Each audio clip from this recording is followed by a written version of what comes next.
Hey folks, I think that today's video is going to be a short one. I've been working with different companies for a while now, 11 years, on building culture. And we come in to each company and you know this because you've worked in more than one company very likely. Every company's culture really is profoundly unique.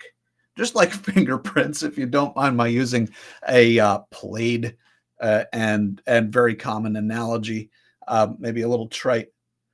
Every fingerprint is different, and every fingerprint falls into a descriptive category. I forget what all they are, right? But there are circles, there are whorls. Each, excuse me, each fingerprint has a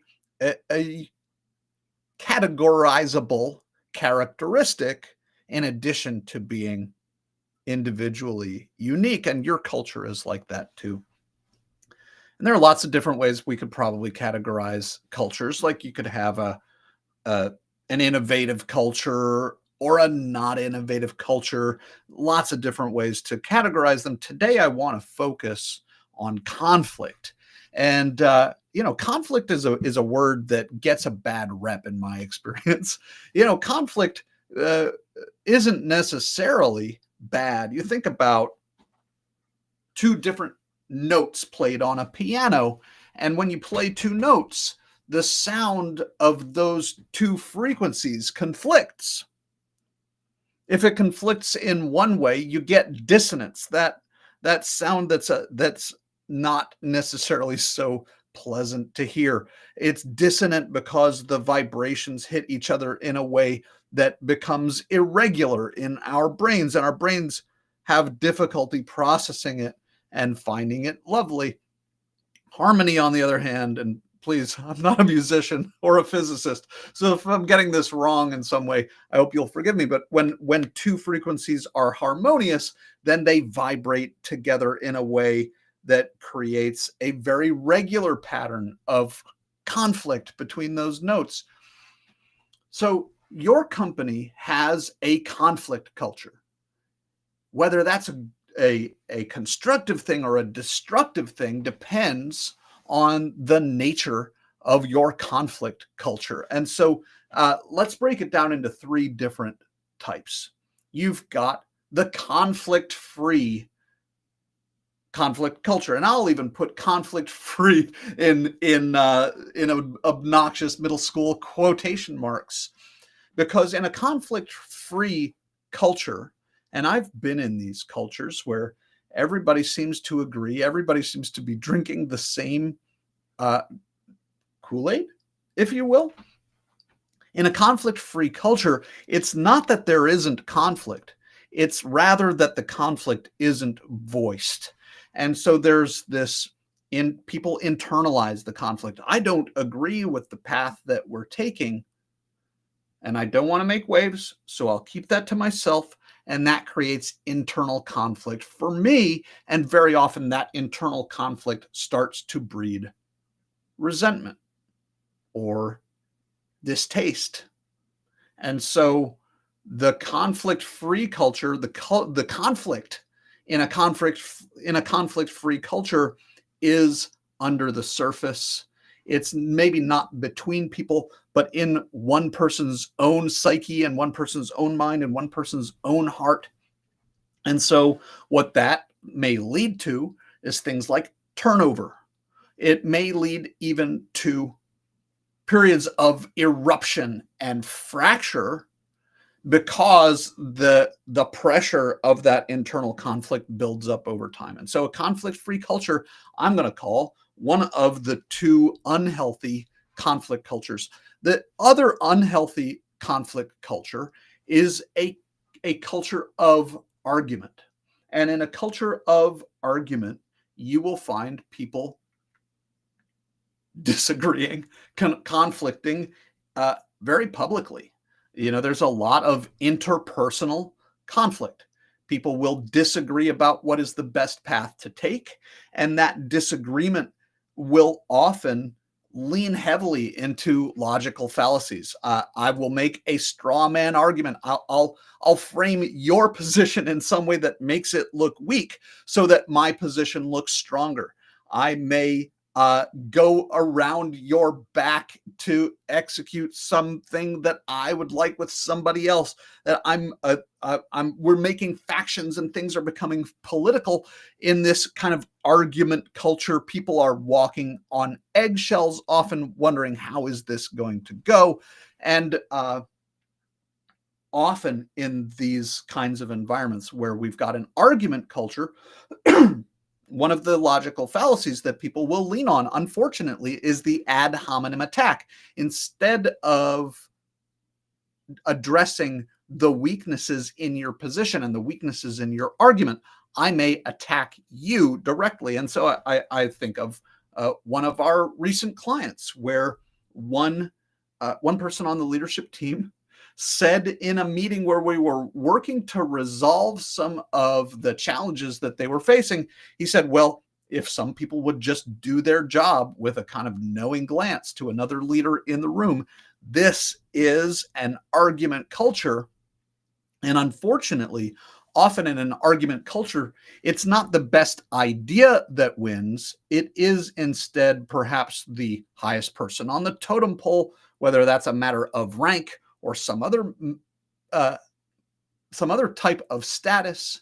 So in an argument culture, it's not necessarily the best idea that wins. It's the most persistent, the loudest, the most stubborn, or the most powerful in some other way person whose idea wins, very often to the detriment of that company. And I, from some of the stories that I have heard, understand that Enron was much that way, where say the conflict-free environment, that's a little bit more reflective of what happened at Wells Fargo, and in my experience is often a bit of what happens in nonprofits and other cultures that lean toward the left, where argument cultures are often cultures that lean toward the right, which distinction may get me in trouble in today's political climate. So what is a healthy conflict culture? What does a healthy conflict culture look like? And I think we can call this the culture of debate. In a culture of debate, we don't go along to get along, because that's not going to further our goals. It's not going to further our mission. If I think that the best way to get to the ocean is to go west and you're headed off east, I'm not going to go along to get along. I'm going to say, hey, hang on a second. Let's talk about this, because your position is different from mine. I have a distinct point of view here that I would like to share. And in this environment, people are listening with open minds. They're coming forward with what they think and what they believe, and they are going to stick with that belief until the discussion has gone back and forth with people of open minds, until that difference can be digested, until the way becomes clear. And in this, it's a matter of people competing. It's not a matter of people competing. It's not a matter of people conflicting. This is about the competition and conflict between ideas.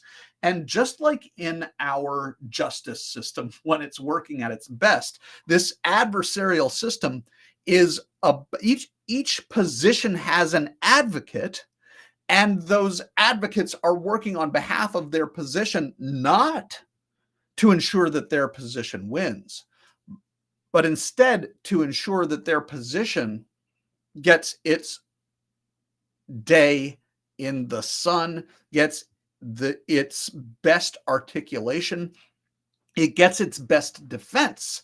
And then, because of this adversarial system, where the ideas are adversaries and the people are the advocates for those ideas, in that way, the best idea wins. And so I encourage you to consider your experience in your company. Is this a conflict-free company? In other words, do people go along to get along? Do you ever have the sense that there's dissent in the room? People may disagree, and they're keeping that disagreement to themselves. Do you ever have the experience that you go with plan A, and when plan A fails, there are some people who seem to think the writing was on the wall all along. They seem to have seen this coming without ever having said anything. I can think of a client who called me recently because two of the leaders in his leadership team had all of a sudden in a meeting just one of them blew up at the other. There was clearly such a long-standing increase of resentment and pressure and internal conflict in one of them that he finally blew up. And in that particular case, the leader realized that he had been tolerating some really poor performance because he was at the center of that conflict-free culture, a conflict-free culture which led to a volcanic eruption in the middle of a leadership team meeting. So, do you have a conflict-free culture? Are people sitting on it? Are you allowing suboptimal performance without addressing it because of a desire to keep the peace or avoid conflict? Do you have an argument culture? Is conflict in your culture about a clash between people? Are people protecting their territory? Or do you have a debate culture, one where ideas come forward and people advocate for those ideas with an open mind, allowing those ideas to duke it out in the arena instead of the people? Think about it and ask yourself, if you've got a conflict-free culture, or if you have an argument culture, how can you shift your leadership so that instead you are cultivating a debate culture where there's lots of transparency and where the best idea wins? I'm Aaron Schmuckler, CEO and co-founder at the Yes Works, where we are working every day to ensure that you can awaken your unstoppable team before you lose any more momentum.